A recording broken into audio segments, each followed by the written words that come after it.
All right, let's get started. Welcome to the webinar, Whistleblowing and Anonymous Activism in the Age of Trump. My name is Tim Whitehouse. I'm the Executive Director of Public Employees for Environmental Responsibility. We're delighted you're here today. We have over 180 registrants for the webinar, so thank you for coming. Next slide. Today, we are going to explore some of the challenges that public employees who work in the environmental field will face under the Trump administration. We'll also offer some lessons we have learned from our work helping public employees make informed decisions when confronting difficult workplace situations that involve the environment, natural resources, and public health. Like you, we are expecting massive disruptions to the federal civil service, cutbacks in services, and breaks in the systems of checks and balances in our federal government.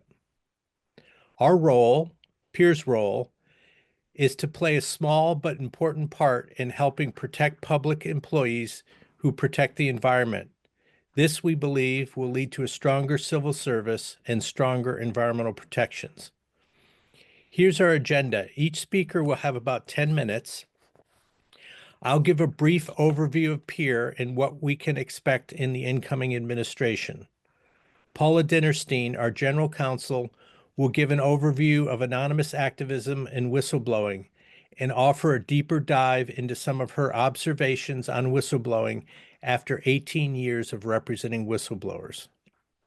Laura Dumais, our staff counsel, will talk about anonymous activism and the need to focus on the message, not the messenger, a concept that is often lost in today's society. Colleen Tubner, our litigation and policy attorney, will talk about how we can use the Freedom of Information Act, known as FOIA, and press to hold the government accountable. After the presentation, we'll save 15 minutes for Q&As and share some resources with you. As I mentioned, each speaker will have about 10 minutes. If there is time, we'll take questions between each presenter. Please use the Q&A tab at the bottom to ask questions. The chat will be open, but we will not be monitoring it. We'll also have one question pop up for each of you to answer during the presentation. We want to encourage as much dialogue and interactions as possible. Next slide. Before I give my thoughts on protecting public employees and the environment in the age of Trump, I wanted to ask you all a question. Here's the question. You can answer it. You'll have 30 seconds.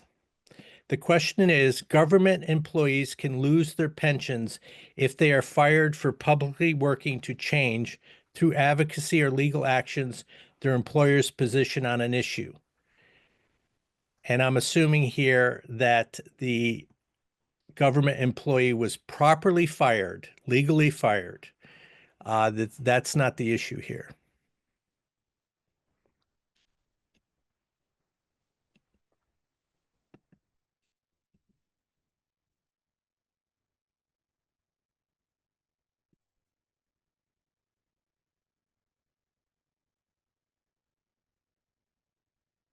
So you see a lot of responses coming in.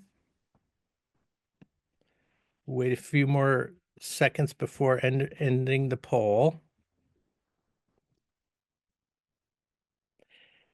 So we're going to have maybe some interesting discussion in the chat. So I'm going to share the results now. And so the answer is, I think no. No, generally no. You cannot lose your retirement benefits if you're convicted of a federal crime, unless it's against generally the national security. So you can only lose your retirement benefits if you are convicted of a federal crime against the country's national security. These crimes can include espionage, rebellion, treason, false testimony in federal court. And this includes both active, retired, and separated government employees. So this is one of the most common questions we get from public employees that come to us. If I work with you and I'm discovered working with you, or I get fired, can I lose my pension? And unless you hit one of the requirements in the statute that involve national security, the answer is no. All right, so let's move on to the next slide. All right, so what can we expect in the Trump administration? I've offered here some different thoughts on what we can expect. I'm sure all of you are familiar with these threats. We will see attacks on the civil service. We will see some sorts of loyalty tests, maybe depending upon the agency. We'll see significant efforts to remake and privatize government programs. And we're going to see attacks on many of the environmental and public health programs that we work on. And here's one example I'm going to offer of how serious the threats are in our view. One is the GOP views on scientific integrity policies. They view these policies as anti-Trump, and they have said so. This is evidenced in a series of letters sent to federal agencies by House Oversight Chair James Comer and others. In one letter, Comer asked EPA for all their records on the development of a scientific integrity committee and the status of all investigations of scientific integrity complaints filed with EPA. They also asked for all personnel records of proposed or nominated members of a scientific integrity committee. This includes the SF-50s, which include very personal information such as date of births and Social Security. And Comer and others in the House have signaled they're out to destroy these procedures that aim to ensure that science is conducted and communicated in an objective and accurate way. And he is signaling that he is going to go after those involved in these policies. So that's an example of how serious the threats are that we can expect in this administration. Next slide. So a little bit about PEER. We are nonpartisan. We are strictly nonpartisan. We represent whistleblowers and we work with anonymous activists. We work with public employees at all levels of government. Since I've been here, we worked with wastewater treatment operators in Florida at a local level, people that work in municipal dumps. We've worked with state level people and federal level people in most of the federal agencies that have any relationship to the environment, public health, or public lands. We don't work on employment discrimination issues. These sometimes are tied in with whistleblower issues, so we don't have that expertise. And if they are tied into whistleblower issues, we make sure the people we're working with have proper counsel for those issues. We often coordinate with other groups whenever possible, and we often refer people that come to us to other groups or law firms for representation if we feel we can't do that appropriately. For those of you that do follow PEER work, you may see that we're working on things like a lawsuit in Texas representing ranchers and farmers in a county in Texas. So that is not a whistleblower anonymous activist. We do actually represent from time to time state or local agencies. And one other thing I'll mention is we carry a loud stick. So those of you that follow our press know that our press can be quite assertive. But most of our work actually doesn't have press around it. So, for example, we recently settled a whistleblower lawsuit. It took many years of litigation, and our client did not want any press, so there was no press. So we really work with our clients in terms of deciding what sort of press is necessary for the situation. Next slide.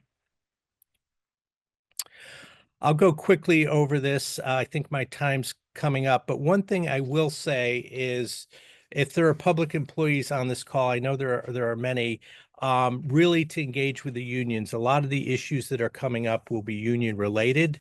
And also, I think you'll hear throughout these presentations to get a lawyer if you're in doubt. And I think Paula will expand upon that in her discussion. So next slide. I will turn it over to Paula Dinnerstein, our general counsel. Thank you. Hi, good afternoon, everyone. So I'm going to talk about different ways that to confront malfeasance in government agencies on environmental issues or public health issues, primarily anonymous activism and whistleblowing. We expect there to be more need for both of these in this Trump administration, even more than there were in the last one. And before pursuing either, as Tim mentioned, you should consult an attorney to make sure that what you plan is legal and that your effort will get you the most legal protection possible in the way you do it. So peer or other attorneys can help advise you concerning how to do that and what path to take. So first of all, next slide, please. Your safest bet is always anonymous. That way, if you see a problem in the way that your agency is carrying out its duties or implementing environmental laws or programs, you can anonymously try to address that problem without risking your career, without having your name known. And there are peer or other whistleblower organizations can help you do that. There are several different avenues that you can take, and I'm just going to go through them quickly, but our next speakers will go into more depth on some of these. You can file information requests under Freedom of Information Act or state public records laws to expose issues and the agency withhold information. We file and litigate lawsuits against the agencies. Of course, the employee can play no public-facing role in those lawsuits, but often it's the employees who tell us about what to bring a suit about. We file scientific integrity complaints, data quality complaints, and disclosures with the Office of Special Counsel, which is the federal government's whistleblower organization. We can request Inspector General investigations. We can petition for rulemakings. We can conduct employee surveys, and we can go to the press. It's not always possible to be an anonymous activist because sometimes the position you're in, if you're the only person working on a particular issue, and any of these things happen, even something as seemingly innocent as a Freedom of Information Act request, they may suspect you. So it's not always possible to be an anonymous activist, but sometimes it can be very effective. So now I would like to pose a question for the audience to see what your view of this is. So can we have the question? Okay, the question is, do federal laws guarantee confidentiality to a federal employee who makes a whistleblower disclosure? So I'll give you a little bit of time to put in your answers. Yes, no, or maybe.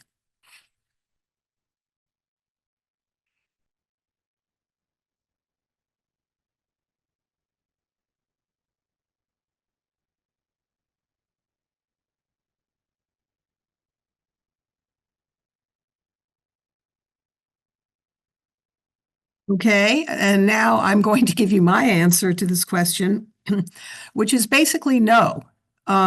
If you go to an inspector general, or if you go to the special counsel, for instance, you can request an anonymity, and it will usually be granted, but it's not guaranteed. There are exceptions, so you should know that if you absolutely need confidentiality, it's not guaranteed. Next slide, please.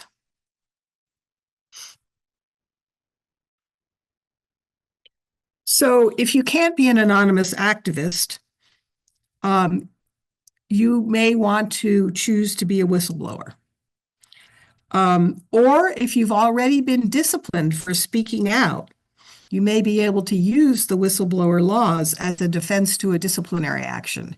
And that's one thing you should know off the bat. I mean, some people imagine that if you become a whistleblower, it's like putting on a suit of armor. I'm a whistleblower. Nobody can touch me.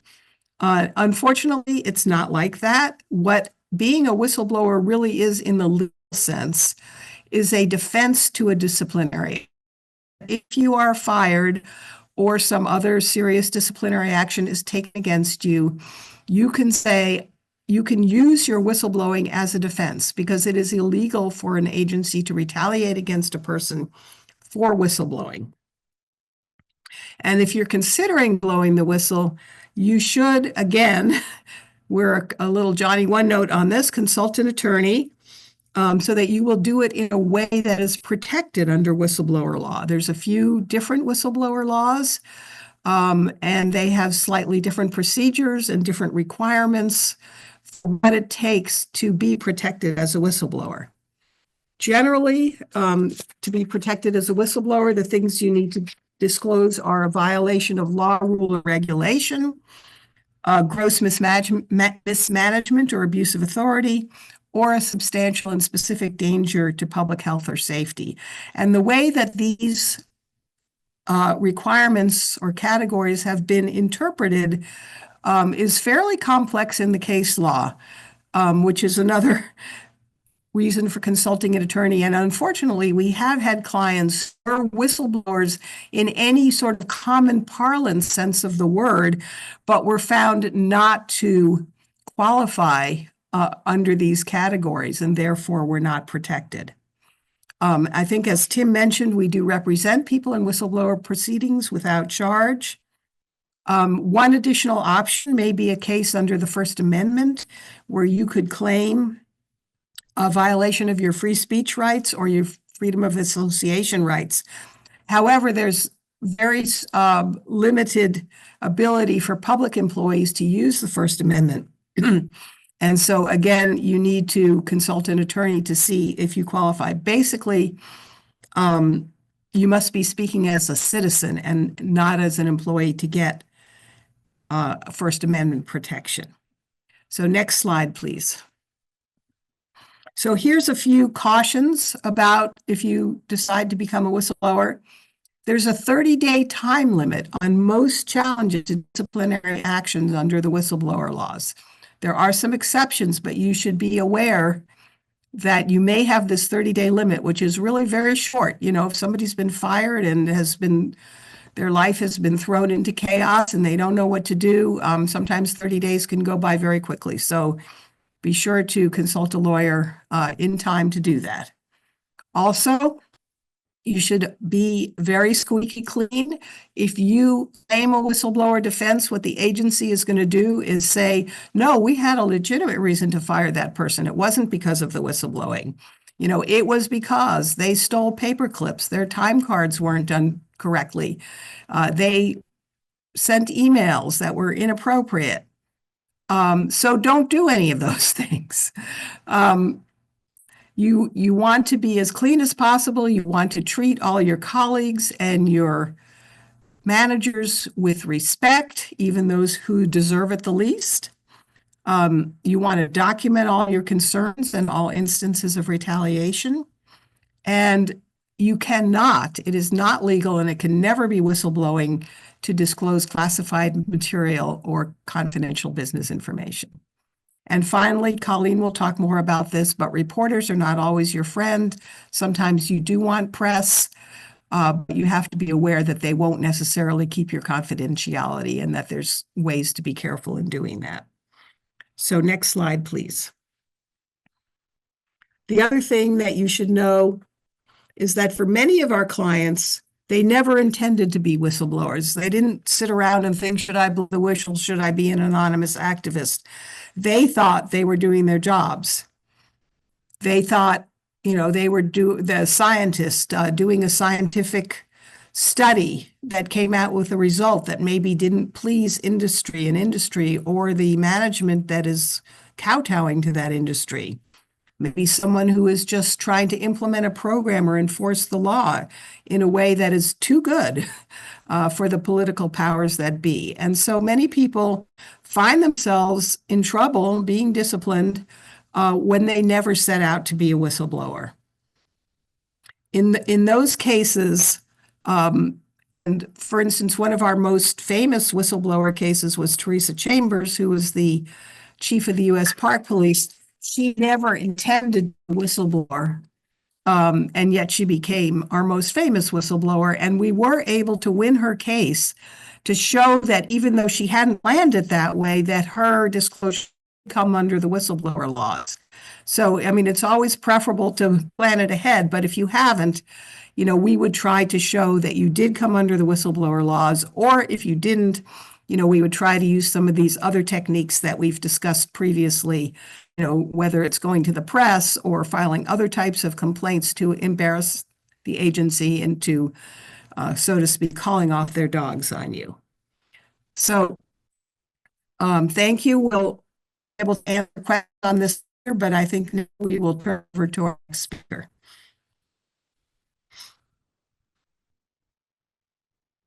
Good afternoon, everyone, and thanks for being here. I want to start out my presentation with this quote. You can go to the next slide. I'll give you a second to read it.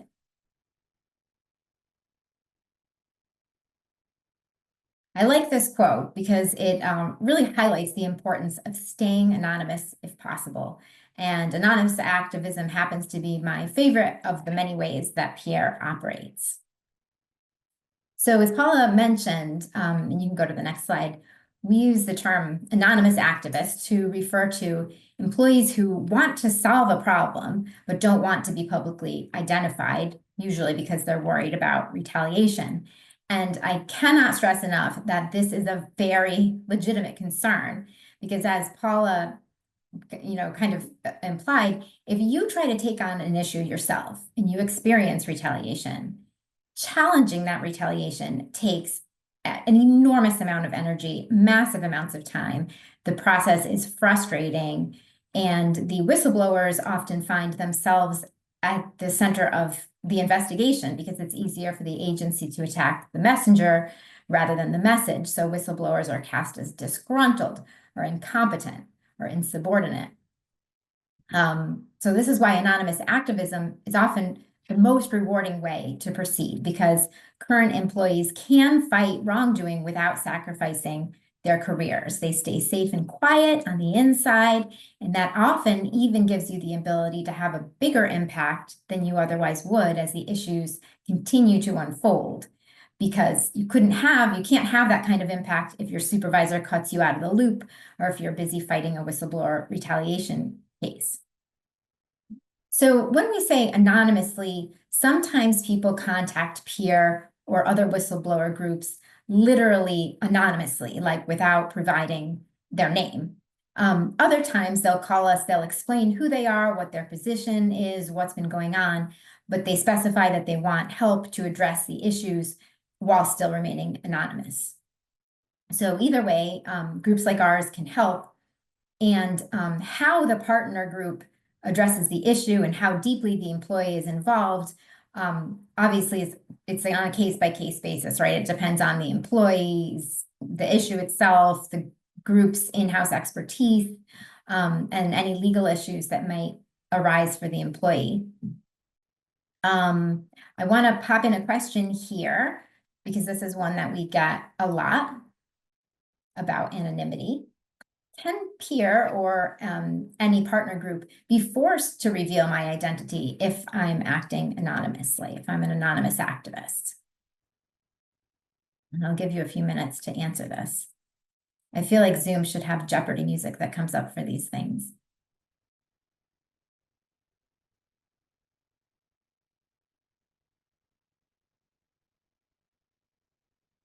So the answer, generally speaking, is no. People's association with us is protected by the First Amendment. The Freedom of Association Clause allows us as individuals to interact with each other and to pursue common interests. But we always think this through on a case-by-case basis, and Pure or any partner organization would and should be discussing any particular limits or concerns or potential consequences with anyone who's contacting them and wanting to remain anonymous. Okay, so next slide. When you are a public employee choosing an outside advocacy partner, and that can be a group like Peer, it could be a union, it could be a professional society, you really want to make sure that the group shares your goals and priorities for the problem, that they're not going to take your information and run off with it sort of on their own. You want to make sure the group has the resources, the connections, and the expertise to actually competently address the problem that you are identifying. You want to make sure the group is very serious about protecting your anonymity to the extent that you want it protected, and that in the event that something goes wrong, that group has the resources to either work with you to provide legal help or to refer you out to get legal help to protect your interests if necessary. And for my final slide, I just want to highlight a few of the actions that an organization like PEER can take to address problems when an employee wants to remain anonymous but wants to see the problems resolved. One is that Colleen will discuss is obtaining documents through FOIA. I want to talk a little bit about Inspector General investigation. So every federal agency has an Office of the Inspector General. Some states have particular agencies that are similar too. And one of their main roles is to investigate disclosures of problems that are going on within their agency. So waste, fraud, abuse, misconduct. For example, PEER has requested IG investigations on behalf of anonymous activists in areas like chemical safety, pesticides, public lands, sage grouse. There are some limits to Inspector General investigations. They don't actually have corrective power. They ask they tell the agency what the agency is maybe doing wrong, and they make recommendations, but the agency can sometimes respond defensively or not implement the recommendations. They can't always guarantee confidentiality, and there are no deadlines. That said, however, just requesting an investigation and publishing any IG report that comes of it and any agency response can be a really good way to get the issue into the public spotlight and to put pressure on the agency to act better in the future, when they know that someone is keeping tabs on them. And IG investigations also can be pointed to in future actions. So, for example, you might we might later do a rulemaking petition and say, look, you already found this to be a problem. The IG investigated this and it found A, B, C, and D. You really need to make a rule. So that brings me to my next point here is proposed rulemakings. Lots of times we will work with folks from within agencies who want to remain anonymous on rulemaking petitions. So, for example, several years ago, there was a lead-related rulemaking that was required by statute. Staff had worked on it, wanted to see it go through, but the political appointees had halted the process.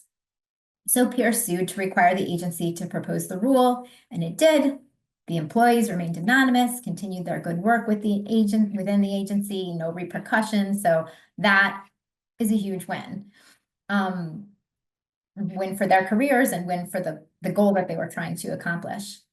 More recently, we've been involved in rulemaking petitions involving PFAS, which you might know as forever chemicals, really bad stuff, in both federal and state contexts that were brought by concerned employees who continue to remain anonymous. Other types of complaints, like Inspector General complaints, they're a good way to bring the issue into the media spotlight, maybe spur some political discourse. Scientific integrity complaints. Every agency has a scientific integrity policy. Unfortunately, scientific integrity officers don't quite have the independence or the resources of an IG, but again, it can be a good way to shine light on a problem and to put pressure on the agency. Data Quality Act complaints are a little bit more rare, but again, can be useful to publicize a problem. And under the Data Quality Act, an agency has to respond. So it has some advantages over other types of complaints. And then finally, we can file and litigate lawsuits. So these would be lawsuits where the plaintiff is PEER or the plaintiff is a concerned nonprofit group. And as Paula said, employees can't be a plaintiff or a declarant or a witness. They can't participate directly in the lawsuit, but they can alert us to a problem that we might want to sue about, and we would discuss with them any ways that they can legally assist in that. I think that's about my time, so I will turn it over to Colleen.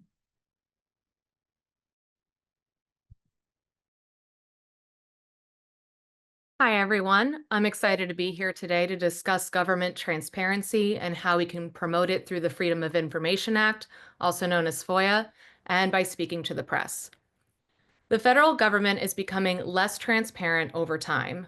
Overburdened agencies, cumbersome bureaucracy, and policy decisions ranging from indifferent to harmful have all contributed to a more opaque government. Without transparency and oversight, there can be no accountability. Without accountability, there is little in the way to prevent corruption, fraud, and illegal actions. This is a far cry from what the framers of the Constitution had in mind when they created a government for the people and by the people. In order to promote transparency in our government, we have a responsibility to use the tools we have to bring information into the public domain. That is where FOIA and the press come in. Before we get started, I'd like to get a sense of everyone's familiarity with this subject, so we're going to take a quick poll on a question some of you may either have or know the answer to. So if I have material classified as confidential business information, also known as CBI, by the agency I work for, and I have CBI clearance, may I share this information with my attorney if they sign an agreement with me promising not to release it publicly? So I'll give you all about 30 seconds to answer.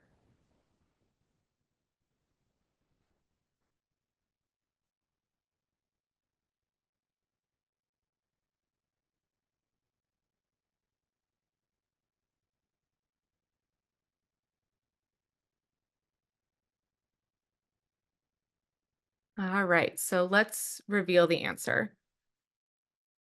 So the answer is no. Federal employees are criminally liable for the unauthorized disclosure of CBI, including with their attorneys. We're going to talk more about CBI later in this presentation, but this is important information to keep in mind. Next slide.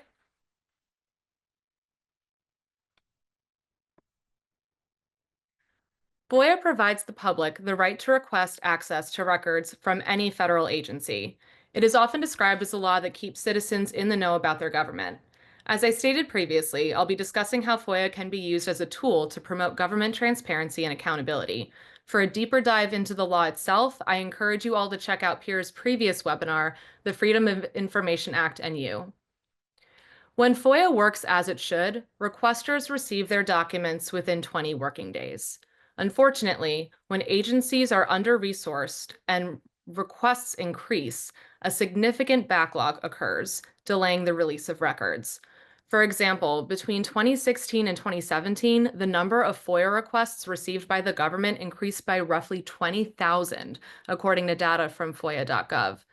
In 2018, those requests grew by another 40,000, totaling nearly 864,000, and they've only continued to grow.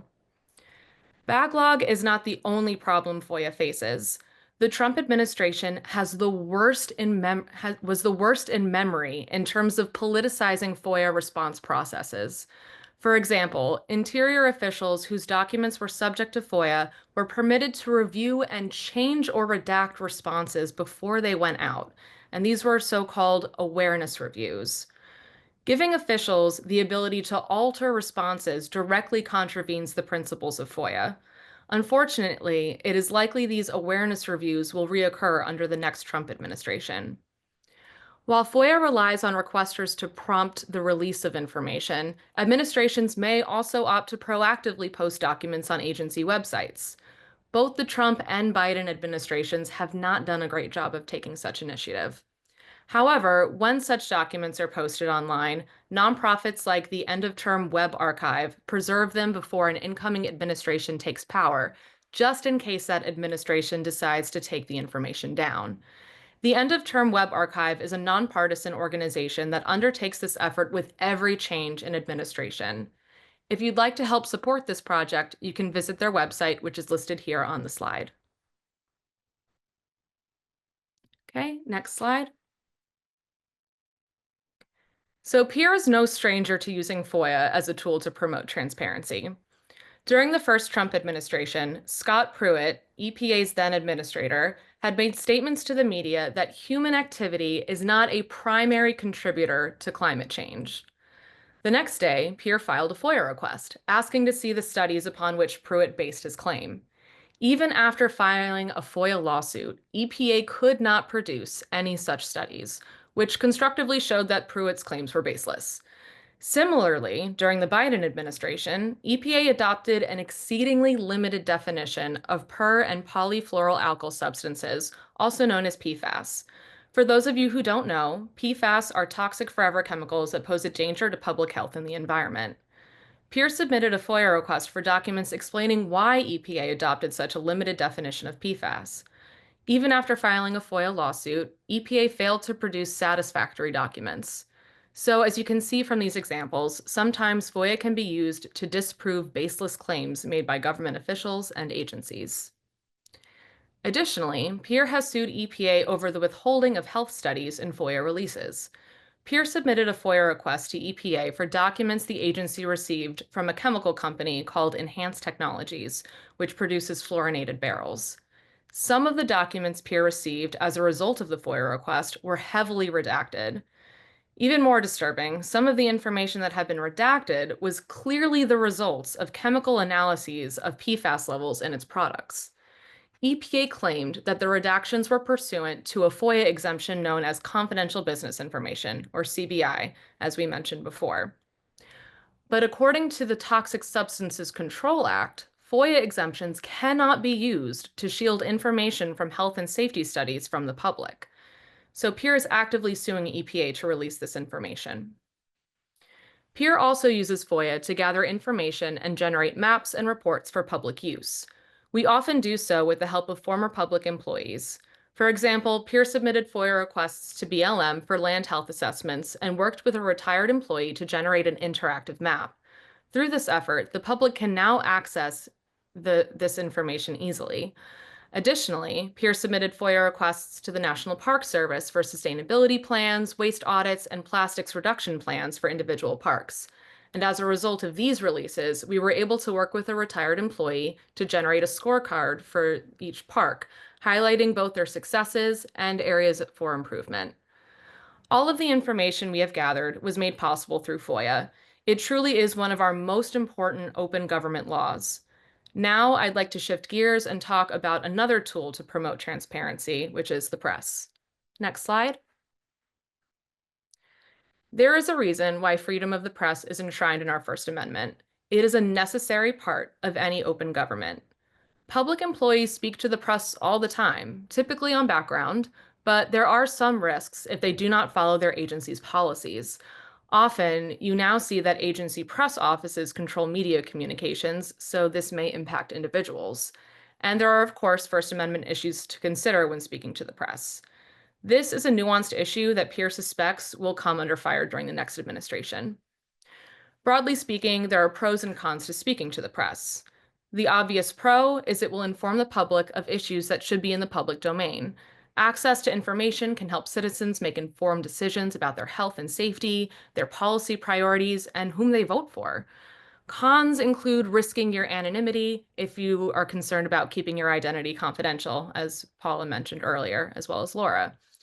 While sources can be on background, off the record, or confidential, there's always some degree of risk when sharing your story. Additionally, once a story breaks and is out in the world, you no longer have control over the narrative. Finally, as we discussed before, there is some information like CBI and national security information that cannot be shared with anyone outside of certain agencies and clearances.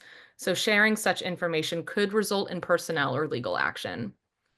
Ultimately, the big takeaway here is that while speaking with the press is a great way to keep the public informed, you should know your agency's policy and consider speaking to a lawyer before contacting the media directly. Thank you all so much for your time, and I'm happy to answer any of your questions. I believe we are now shifting to the Q&A portion of this webinar. Great. So all the presenters can come online now. For those of you that have questions, please put them in the Q&A. There's also a chat function, and I noticed participants were raising their hand. Unfortunately, on our end, we can't respond to that under this Zoom setup. So perhaps those people that are raising their hand can put their question in the Q&A. Sorry about that. Before we go to the actual Q&As, I want to highlight a few things that were said in the chat. Dana Gold, who is a director with the Government Accountability Project, and an organization that Peer works very closely with and often co-counsels litigation with, put something in the chat that I think is important, and I'm just going to read it.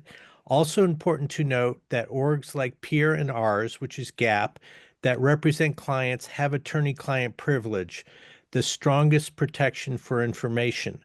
Other advocacy organizations that may be experts on the issues cannot offer attorney-client privilege because they are not providing legal advice and do not have a fiduciary duty to protect the source of the information, employee, and aren't skilled at knowing the rights, risks, and options for employees to report problems.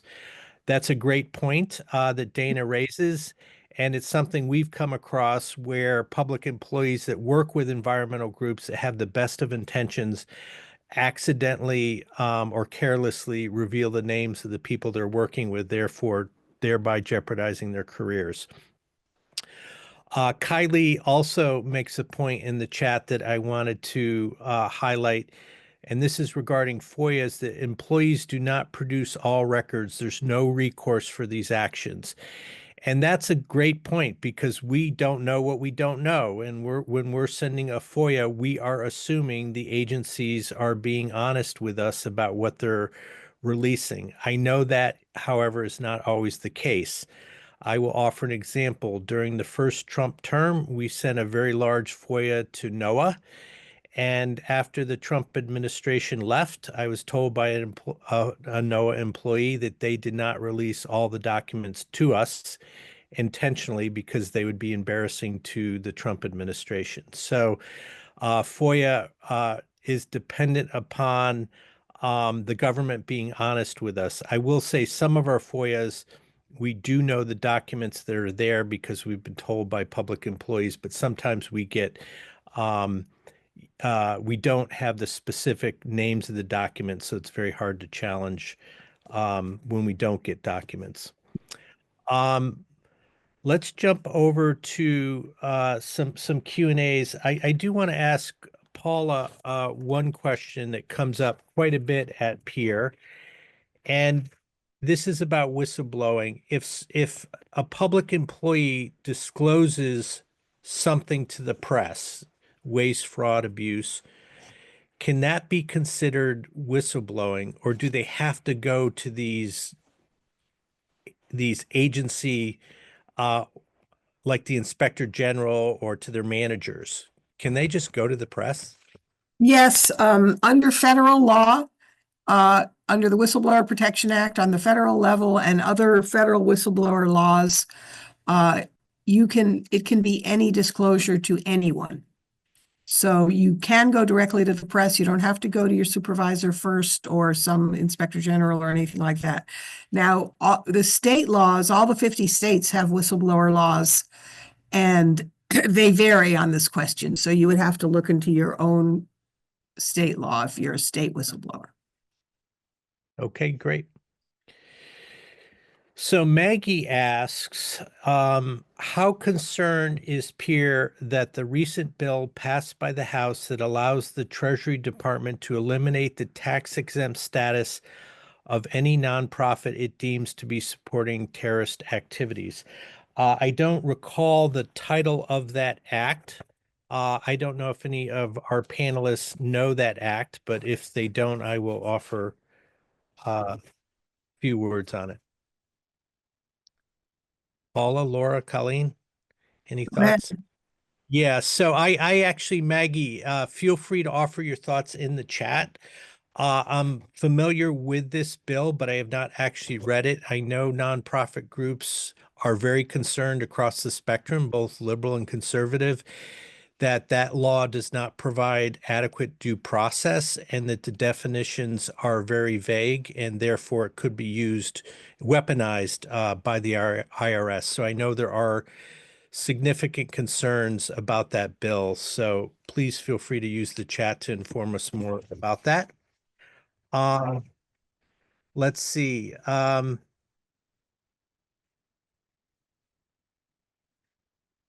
One question we get is, does peer work with the Environmental Integrity Project and or the Environmental Protection Network? So the answer to that is yes. They're very different groups than us. I personally rely on the Environmental Integrity Project a lot for their technical expertise. And likewise, the Environmental Protection Network, which is an organization that works with retired public employees. I personally consulted with them. They're experts on issues on many occasions. So it's really important to peer. We're a small organization to find good technical experts for issues we're working on. And I would encourage those of you on this webinar that don't know those two groups or the Government Accountability Project to please look them up. They're very good groups. Patricia asks, given that attorneys are notorious for selling out clients, might peer be more effective if they instructed whistleblowers to act pro se? Paula, whistleblowers acting pro se. Not a good idea. I mean, whether you're going before an administrative agency like the Merit Systems Protection Board, where you have to go first under federal law, or in a court, the procedures and evidence and ways of doing things are just too complicated and difficult for a pro se person. Now, some of these agencies are supposed to try to help pro se people, but you're really much better off with a lawyer. And as far as lawyers selling people out, I mean, that's certainly very unfortunate if it happens, but I don't think that most lawyers are like that. And there are many, in addition to all the whistleblower groups, there are many private employment lawyers who are very good and who, will have your interests at heart. Okay. Einar asks, if an agency does not provide a document in response to a FOIA request and you know that it exists, can you report the responsible person to the IG for violating FOIA? Laura, Colleen, how would you handle that? Have you come across that? So I've come across instances where I know that a document exists and it wasn't provided by the time that the final release comes out. In those instances, I would go back to the anonymous activists that I'm working with and give them the releases that I've received. And if they point out, hey, I know for a fact that this exists, I've worked on this document and it's not in here, then I go back to the FOIA officer and I alert them that I know that there are more documents out there. Typically, what I do is I provide additional search parameters that may have not been utilized previously by the FOIA officer, but are still within the parameters of the FOIA request. I haven't had an instance where I've reported anyone to the IG. Typically, if there are issues with a FOIA request and we are not receiving either a determination in time or all records within the statutory time frame, we file a lawsuit with the District Court of the District of Columbia. And when you're in the context of a lawsuit, it's the Department of Justice that is defending the lawsuit. So you're telling the Department of Justice attorney to lean on the agency to make sure that they get you the documents. And we recently had a case involving the Bureau of Indian Education where we had asked for a specific report. They gave us an entirely different report. And it was just a lot of back and forth with the attorneys from DOJ, and we finally got the report at the end. So I think if you really do know it's there, there's a lot of pushback that we can do. I haven't seen it where we know a document is there and it never ever surfaces. So also, when you file a FOIA case in court, there's two different kinds of claims you can bring. One is that they've withheld information under a FOIA exemption that shouldn't be exempt. And the other one is that they haven't done an adequate search. And that's where this would come in to claim, if you know that there are documents that are there that they haven't produced, they have not done an adequate search.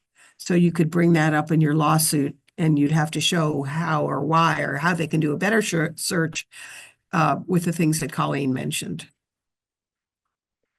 Yeah, and I will also tell a war story, but I think it's important for people that are considering working with peer.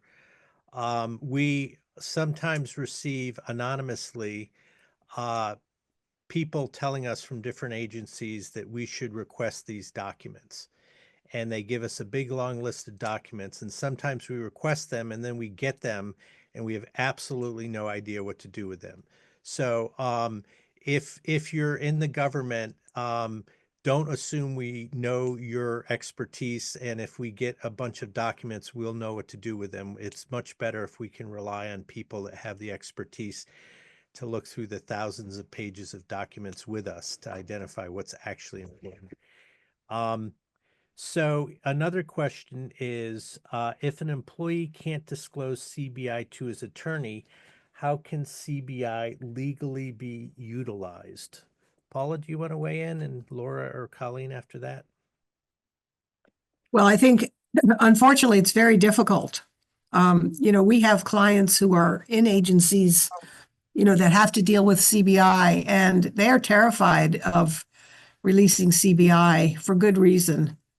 And we would never encourage anybody to do that. We might have to try to find some other way of getting at the same information, that doesn't include CBI. But nobody should be releasing CBI if, they care for their career. We've submitted Inspector General complaints on behalf of employees that included CBI information, but we never saw the CBI information. And even the Inspector General person working on that claim needs to be CBI cleared. So Right. see, handle, touch, ask for the CBI information. Yeah, I mean, we've done that, and had situations where the Inspector General investigators got CBI clearance to consider our complaint. Well, the next question is, can the employee who knows a document exists send it to the requester anonymously? So, Colleen? I think it depends on what the document is and whether that would violate any policy that the agency has with respect to releasing information. Sometimes what will happen is, instead of submitting a formal FOIA request, if we call an agency up and we ask for a report or any specific document that we could name, sometimes they'll just send it over to us and it's not a big deal. But I think it really depends on what the document is. Laura, Paula, anything to add there? Yeah, so sometimes the reason we make a FOIA request is because our effort to keep a person anonymous. We want to get it through FOIA and not through. But if it's not an issue for them to give us the document, and it's not, as Colleen mentioned, something that, under the agency's rules is confidential or can't be released, there's no reason why I can't give it and why we can't publicly display it. Anything, that is not subject to the confidentiality in an agency can be released.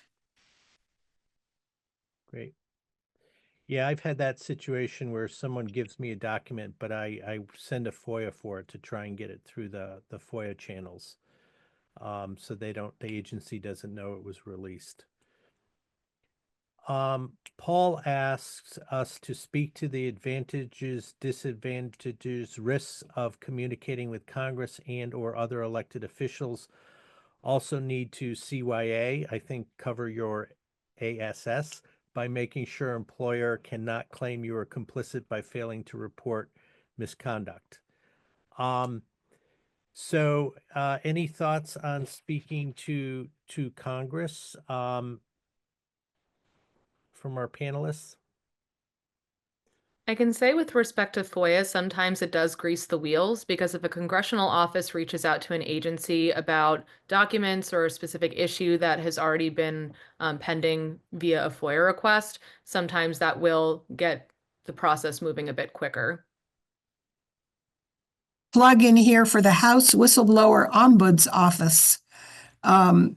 It's an agency of the House of Representatives, and they have a lot of wonderful information on how to blow the whistle in Congress on their website. And you can also contact directly. Yeah, and I would recommend if there is a public employee that is wanting to speak to Congress and doesn't have a very strong relationship already established, that they use Peer or Gap or one of the other um, organizations or lawyers, because there is a level of confidentiality, but it's not certain if you report to Congress.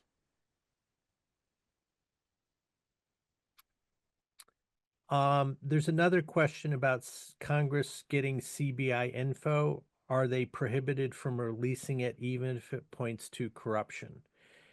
And I actually don't know the answer to that. Do any of our panelists know the answer to that? If someone knows the answer to that, perhaps they can put it in the chat. I would say the problem with anything in Congress is that it's difficult to enforce anytime a congressional member deviates from what policy may be. So if a powerful congressman releases information, it might be very hard to hold that person accountable.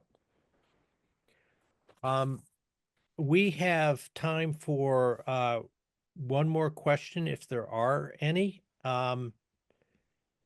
Okay. We don't have any more questions, so I think this is perfect timing. We can go to our final slide. I want to thank you for joining us. We will have this webinar video on our YouTube site. We will also send a follow-up email to all of those who join this discussion. Here are some resources that we put up there. Many organizations have very good resources, particularly now that they're preparing for the second Trump administration. Peer has a legal resource center. Peer, Gap, and the Project on Government Oversight have a booklet, and all of us have it on our websites, about the issues that whistleblowers face. The Government Accountability Project has a wonderful website with many resources, as does the Climate Science Legal Defense Fund.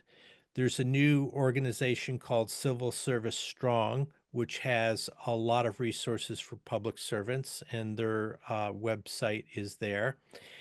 And if anyone has any questions or follow-up information, please, you could send us an email through our consult attorney, or you could use info@peer.org.